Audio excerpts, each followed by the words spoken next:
روت اور اس کا پہلا باب جو 22 آیات پر مشتمل ہے۔ اور انہی ایام میں جب قاضی انصاف کیا کرتے تھے، ایسا ہوا کہ اس سرزمین میں کال پڑا، اور یہودا کے بیت لحم کا ایک مرد اپنی بیوی اور 2 بیٹوں کو لے کر چلا کہ موآب کے ملک میں جا کر بسے۔ اس مرد کا نام علی ملک اور اس کی بیوی کا نام نعومی تھا، اور اس کے دونوں بیٹوں کے نام مہلون اور کلیون تھے۔ یہ یہودا کے بیت لحم کے افراتی تھے۔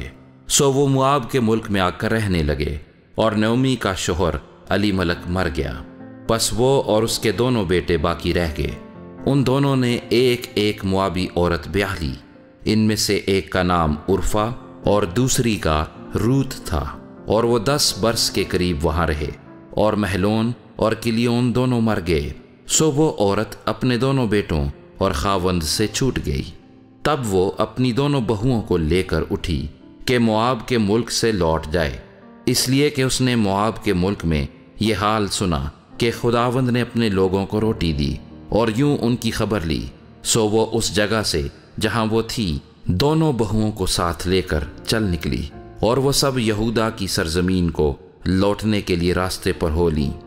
اور نعومی نے اپنی دونوں بہوؤں سے کہا، تم دونوں اپنے اپنے میکے کو جاؤ، جیسا تم نے مرحوموں کے ساتھ اور میرے ساتھ کیا، ویسا ہی خداوند تمہارے ساتھ مہر سے پیش آئے۔ خداوند یہ کرے کہ تم کو اپنے اپنے شوہر کے گھر میں آرام ملے۔ تب اس نے ان کو چوما، اور وہ چلا چلا کر رونے لگیں۔ پھر ان دونوں نے اس سے کہا، نہیں، بلکہ ہم تیرے ساتھ لوٹ کر تیرے لوگوں میں جائیں گی۔ نعومی نے کہا، اے میری بیٹیوں، لوٹ جاؤ، تم میرے ساتھ کیوں چلو؟ کیا میرے رحم میں اور بیٹے ہیں جو تمہارے شوہر ہوں؟ اے میری بیٹیوں، لوٹ جاؤ، اپنا راستہ لو، کیونکہ میں زیادہ بڑھیا ہوں اور شوہر کرنے کے لائق نہیں۔ اگر میں کہتی کہ مجھے امید ہے، بلکہ اگر آج کی رات میرے پاس شوہر بھی ہوتا اور میرے لڑکے پیدا ہوتے، تو بھی کیا تم ان کے بڑے ہونے تک انتظار کرتی اور شوہر کر لینے سے باز رہتی؟ نہیں میری بیٹیوں، میں تمہارے سبب سے زیادہ دلگیر ہوں، اس لیے کہ خداوند کا ہاتھ میرے خلاف بڑا ہوا ہے۔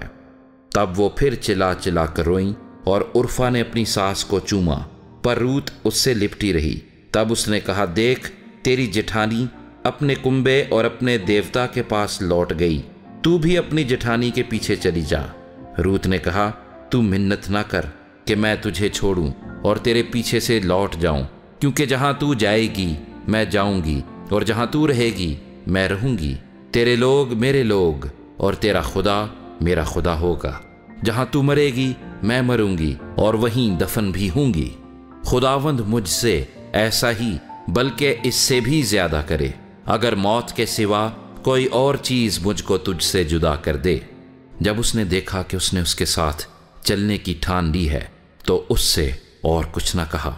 سو وہ دونوں چلتے چلتے بیت لحم میں آئیں۔ جب وہ بیت لحم میں داخل ہوئیں تو سارے شہر میں دھوم مچی، اور عورتیں کہنے لگیں کہ کیا یہ نعومی ہے؟ اس نے ان سے کہا، مجھ کو نعومی نہیں بلکہ مارا کہو، اس لیے کہ قادر مطلق میرے ساتھ نہایت تلخی سے پیش آیا ہے۔ میں بھری پوری گئی اور خداوند مجھ کو خالی پھیر لایا، پس تم کیوں مجھے نعومی کہتے ہو؟ حالانکہ خداوند میرے خلاف مدعی ہوا، اور قادر مطلق نے مجھے دکھ دیا۔